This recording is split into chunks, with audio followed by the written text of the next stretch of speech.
በጥቅስ ፕሮግራማችን በቅርቡ በህልፈት ህይወት ያጣነውን ብርቅዬውንና የሀገር ባለውለታውን የኪነ ጥበብ ሰው የባህል አምባሳደር አርቲስት ሰማኸኝ በለውን እንዘክራለን። በኢትዮጵያችን የሙዚቃ ታሪክ በ6ኛው ክፍለ ዘመን በአፄ ገብረ መስቀል ዘመነ መንግስት በቅዱስ ያሬድ የቤተክርስቲያን ዜማ መጀመሩንና ይህም ግዕዝ፣ እዝል፣ አራራይ በመባል የሚታወቅ የዜማ ስርዓቶችን ፈጥሮ ማለፉ ይታወሳል። ኋላም ከሃይማኖታዊ ዝማሬው ጎን ለጎን እንደየብሔረሰቡ ባህልና ወግ መሰረት የሙዚቃ እድገት እየቀጠለ በመምጣቱ ትዝታ፣ ባቲ፣ አምባሰልና አንቾዬ የተባሉትን አራቱን የኢትዮጵያ ቅኝቶች አስገኝቷል። እነዚሁም የኢትዮጵያ ቅኝቶች በማሲንቆ፣ ክራር፣ ዋሽንትና ከበሮ እየታጀቡ በዘመንና ትውልድ ቅብብሎሽ ሰማኸኝ በለው ጋር ደርሰው በሚገባ ተሽሞንሙነዋል። አንቱ የዋ እነሱ እኮ ልጆች ናቸው የጫወቱ በጊዜያቸው። ሰማኸኝ በለው የተወለደው በባህር ዳር ከተማ ቀበሌ 03 አባ ፋሲሎ መንደር ሲሆን የአንደኛና ሁለተኛ ደረጃ ትምህርቱን በዛው በባህር ዳር ከተማ ሰርጸ ድንግል ፋሲሎና ጣና ሐይቅ ትምህርት ቤት ተከታትሏል። ለሙዚቃ ባለው ፍቅር የተነሳ ከትምህርት ቤት ባጥር እየዘለለ እየወጣ በአካባቢያቸው በሚገኝ አይቤክስ የተባለ ሙዚቃ ቤት ፊት ለፊት ባለች ድንጋይ ላይ በመቀመጥ በየወቅቱ የሚለቀቁትን ዘፈኖች እያጠና ለሰፈሩና ለትምህርት ቤት ጓደኞቹ ይዘፍንላቸው ነበር። ገና በ14 ዓመቱ የቀበሌ 03 የታዳጊ ህፃናት የኪነት ቡድንን የተቀላቀለው ሰማኸኝ በለው አዮማ በተባለው አደረጃጀት ውስጥ በመዝገብ ቤት ተላላኪነት ተቀጥሮ እየሰራ እያለ በወቅቱ የኪነት ቡድን የተዋቀሩ በየክፍላት ሀገሩ ስለነበሩ በወሎ ላሊበላ ኪነት፣ በጎንደር ፋሲለደስ ኪነት፣ በትግራይ አቦይ ስዩም ኪነት፣ በባህር ዳር የግሽ አባይ ኪነት ከሚባሉት አንዱ በሆነው በባህር ዳር በሚገኘው በግሽ አባይ የኪነት ቡድን የድምፃዊነት ማስታወቂያ ይወጣል። ይህንንም ማስታወቂያ ተከትሎ ሰማኸኝ በለው በስፍራው በመሄድ የአርቲስት ጥላሁን ገሰሰን እዋት ስትናፍቀኝ የሚል ዜማ በመዝፈን ከፍተኛ አድናቆትን በማግኘት በ1978 ዓመተ ምህረት በግሽ አባይ የባህል ቡድን ተቀጠረ። በ1980 ዓመተ ምህረት የግሽ አባይ የኪነት ቡድን የኢትዮጵያ ብሔራዊ ሎተሪ ባዘጋጀው የዝሆን ሎተሪ ዕጣ ማውጫ ፕሮግራም ላይ በመጋበዙ በጊዮን ሆቴል ዝግጅቱን ያቀርባል።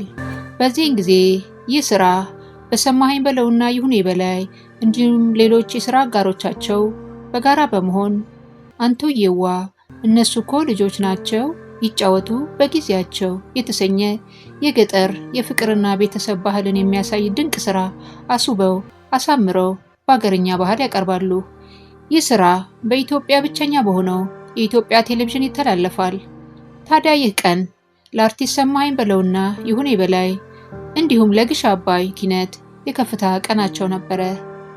በዚህ ስራ አይን የገባው አርቲስት ሰማኸኝ በለው ከታንጎ ሙዚቃ ቤት ባለቤት ከአቶ አሊ አብደላ የአብረን እንስራ ጥሪ ቀረበለት። የመጀመሪያ ካሴቱን ለመስራት በ6,000 ብር ተዋውሎ 3,000 ብር ቀብድ ተቀብሎ ለራሱና ለአያቱ ልብሶችን ገዛዝቶ ሽክ ብሎ አምሮ ደምቆ ሽር ብትን ብሎ ወደ ባህር ዳር ወደ ግሽ አባይ ቡድኑ ተመለሰ። በመቀጠልም የመጀመሪያ የሆነውን ካሴቱን ለመስራት ከታንጎ ሙዚቃ ቤት ጋር ውል ፈጽሞ ወደ ግሽ አባይ ኪነት የተመለሰው አርቲስት ሰማኸኝ በለው ካሴቱን ለመስራት ወደ አዲስ አበባ መመለስ ስላለበት የግሽ አባይ ኪነትን ፍቃድ ይጠይቃል። በወቅቱ ኪነት እንደ ፖለቲካ መሳሪያ ይቆጠርበት የነበረበት ጊዜ ስለነበረ ከሄድክ አትመለስም በሚል ፍቃድ ይከለከላል። በዚህን ጊዜ አርቲስቱ ከሚወደው የግሽ አባይ ኪነት ቡድን መለየት ግድ የሆነበትና ግሽ አባይን በመልቀቅ ወደ አዲስ አበባ ይገባል። በአዲስ አበባ ካሴቱንም የምሽት ክለብም እየሰራ ኑሮውን የጀመረው አርቲስት ሰማኸኝ በለው የልጅነት ፍቅረኛው ከሆነችው ወይዘሮ ገበያነሽ አባተ ጋር በሰርግ ይጋባል። ወቅቱ ደርግ ሄዶ ኢህአዴግ የገባበት ጊዜ በመሆኑ የመልስ ዕለት የአስቸኳይ ጊዜ አዋጅ ይታወጃል። ያለውን ጥሪት በሰርግና መልስ ያጠናቀቀው አርቲስት ሰማኸኝ በለው በዚህ አስቸኳይ ጊዜ አዋጅ ክፉኛ ይደነግጣል፣ ይጨናነቃል። ምክንያቱ ደግሞ የአስቸኳይ ጊዜ አዋጅ ከታወጀ ስራ የለም፣ ብሬን ደግሞ በሰርጉ ጨርሻለሁ በማለት ባለቤቴ ምን ላደርጋት ነው? ላስጨንቃት ነው ወይ? ምን ላበላት ነው? በማለት ከመነጨ ስጋት ነው። እንደፈራውም አልቀረለትም። በእጁ ላይ ያለው ገንዘብ በሰርግ በማለቁ ስራም በአስቸኳይ አዋጅ ምክንያት ባለመኖሩ ለከፍተኛ የኑሮ ችግር ተጋልጦ እንደነበረና አንድ ቀን አንድ ጓደኛው ከሩቅ ሰፈር መጥቶ 10 ብር አቀብሎት እንደተመለሰ ያስታውሳል። በዚህ የተነሳ ባለቤቱን ወይዘሮ ገበያነሽን አንስቶ አመስግኖ ትዕግስቷን አድንቆ የማይዘልቀው አርቲስት ሰማኸኝ በለው በተለያየ ጊዜ ቤቴ የቆመው ኑሮዬ እዚህ የደረሰው ይሄን ያህል ዓመት በትዳር የቆየሁት በባለቤቴ ትዕግስት በባለቤቴ ጥበብ ነው፣ ትዳር የሚመራውም በጥበብ ነው በማለት በተለያየ ጊዜ ባለቤቱን ሲያደንቅ ተሰምቷል።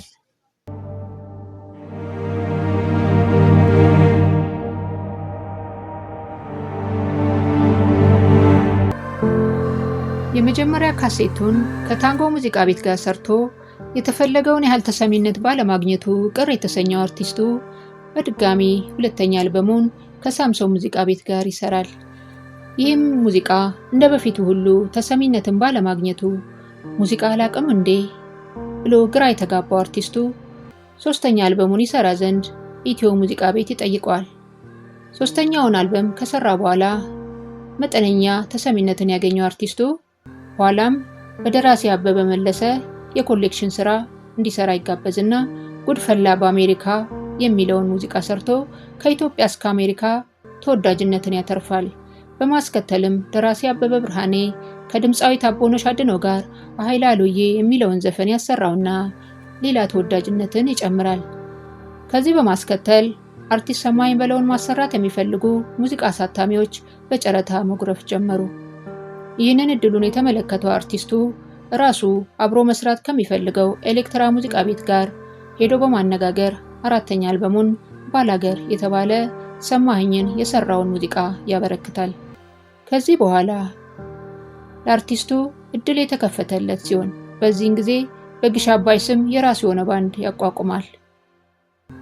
ባላገር አልበሙ በወጣ በ2 ዓመት ጊዜ ውስጥ አላበድኩም ያዥኝ የሚል እጅግ የተወደደ 5ኛ አልበሙን ያበረክታል። አርቲስት ሰማኸኝ በለው ከድምፃዊነቱ ባሻገር የዜማና ግጥም ደራሲ እንዲሁም ድንቅ ብቃት ያለው ተዋናይም ነው። ይህንን ብቃቱን ስራዎቹ ሁሉ ያሳብቃሉ። ባላገር ነኝ የሚለው ዘፈኑ ከእውነተኛ ታሪክ ተነስቶ የጻፈው መሆኑንና አንድ ጉምጣ የለበሰ ባላገር ሎተሪ አዟሪ አንድ መብራት የያዘው መኪና ጋር ጠጋ ብሎ ሎተሪ እንዲገዛው ሲጠብቅ አይ ባላገር ከየት ነው የመጣው ግን ባላገር የት ነው ግን አገር አይ ባላገር እያለ ሲያፌዝበት በማየቱ በቁጭት ወዲያውኑ ባላገር ብሎ እንደጻፈው ተናግሯል። አላበድኩም ያዥኝ ስለሚለው ስራውም ሲናገር እንዲሁ ከእውነተኛ ታሪክ የጻፈው መሆኑን ተናግሯል። አንዱ ወጣት ሄርሜላ የምትባል ልጅ አፍቅሮ እሷንም ቤተሰቦቿንም እያስቸገረ እያስፈራራ ስላቃተ ተከሶ ፍርድ ቤት ይቀርባል። ፍርድ ቤት ቀርቦ ሳለ አሁንም ቢሆን የፈለገ ብትፈርዱብኝ ወደ እሷ እየሄድኩ ሞታለሁ እንጂ ከእርሷ ልትለዩኝ አትችሉም ብሎ ዘሎ ወደ እርሷ ሊሄድ ሲል በጥይት መገደሉን ተመርኩዞ ታሪኩ ልቡን ስለነካው የዚህ ልጅ ታሪክ ለምን አልሰራለትም ብሎ ሰው እብድ ነው ይለውም ስለነበር አላበድኩም በማለት ፍቅር ይዞት እንጂ አላበደም በማለት በግጥሙ ስንኝ ቀርጾለት ሰርቶለታል።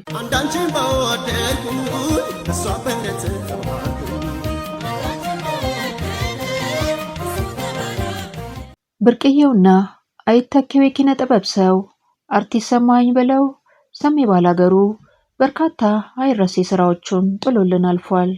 ከነዚህም መካከል አንቱዬዋ፣ ምን ያደርጋል ስራ፣ አሃይላሉዬ፣ ጉድፈላ በአሜሪካ፣ ፍቅር ነው አዝመራ፣ በደቦ እንስራ፣ ፍቅር አሳሩን፣ ባላገር፣ ነይናይ ዘመድዬ፣ ያዥኝ አላበድኩም፣ ያኮራናል፣ ወገን ተባበር፣ እያበልያ እና ዲስካው የተባለው ለሚወዳት ከተማው ባህር ዳር የዘፈነላትን ዜማ ጨምሮ በርካታ ስራዎችን በግልና በህብረት አበርክቷል።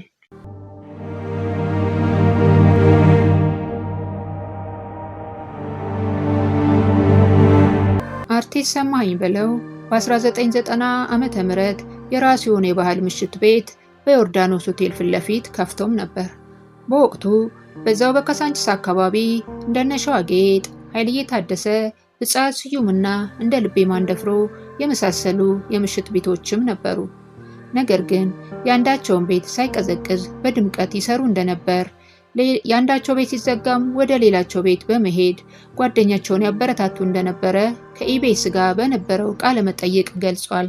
ይህም በጣም ዘመኑን ገላጭ፣ በወቅቱ በአርቲስቶች መካከል የነበረውን ፍቅርና መተሳሰብ እንዲሁም ወንድማማችነት ያየንበት ለአሁኑ ትውልድ ይሁን የሚባል ቅርስ ሊሆን የሚገባ አርአያነት ያለው ተግባር መሆኑን አስተውለናል።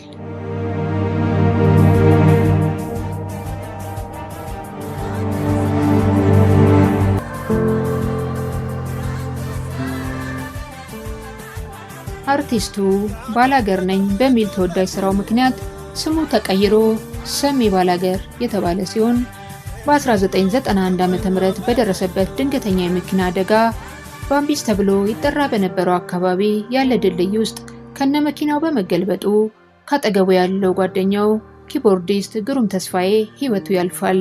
በዚህም ምክንያት የአርቲስት ሰማኸኝ ህይወቱ የተረበሸ ሲሆን በህግ ጥላ ስርም ለ1 ዓመት ከ5 ወር ያህል እንዲቆይ ሆኗል። ከዚህ አደጋ በኋላ የአርቲስቱ ዝናም ሆነ የመስራት ፍላጎት በተወሰነ መልኩ የተቀዛቀዘ ሲሆን በዚህ አደጋ የተነሳም ባምቢስ አካባቢ የሚገኘው ድልድይ ሰማኸኝ ድልድይ በመባል በማህበረሰቡ እንዲጠራ ሆኗል። በማስከተልም 3310 የተባለ የኖኪያ ምርት የሆነ ስልክ ሰማኸኝ ሞባይል ተብሏል። ይህም አርቲስቱ ከነመኪናው ገደል ገብቶ ባለመጎዳቱ ጠንካራ አይሰበሬ ለማለት ታስቦ የወጣ ነው። በመጨረሻም በሚኖርበት ቦሌ ቡልቡላ አካባቢም እንዲሁ ሰማኸኝ ሰፈር ይባላል። ይህ የሰፈሩ ስም ምክንያቱ የሰፈሩ መስራች በመሆኑና እንዲሁም ዝነኛ ታዋቂ በመሆኑ የተነሳ የተሰጠው ስያሜ ነው። ከዚህ ሁሉ የምንረዳው አርቲስቱ ምን ያህል እጅግ ታዋቂና ባለዝና የነበረ ሰው መሆኑን ነው። አርቲስት ሰማኸኝ በለው ባለፈበት የህይወት መንገድ ሁሉ ጓደኞቹን ባገኘው አጋጣሚ የሚያመሰግን ውለታ የማይረሳ የፍቅር ሰው መሆኑን ተረድተናል። ለዚህም ማሳያ አብረውት የሰሩ ባንዶችን፣ ደራሲዎችን፣ የሥራ ባልደረቦቹን በተለያየ ጊዜ በያገኘው መድረክ ላይ ሳያነሳና ሳያመሰግን አያልፍም። አርቲስቱ ለሀገሩ፣ ለባህሉ፣ ለቤተሰቡ፣ ለእናቱና ለጓደኞቹ እንዲሁም ለህዝቡ የነበረውን ጥልቅ ፍቅር በያገኘው አጋጣሚና ኢንተርቪው ላይ ተናግሯል። ከ6 ወር በፊት በኦዳ የሽልማት ድርጅት በባህል ዘርፍ ላበረከተው አስተዋጽኦ ሽልማት የተበረከተለት ሲሆን ነገር ግን አርቲስቱን በሚገባውና በልኩ እንደ ሀገርም እንደ ህዝብም አመስግነነዋል ወይ የሚለውን ጥያቄ ማጫሩ አይቀሬ ነው።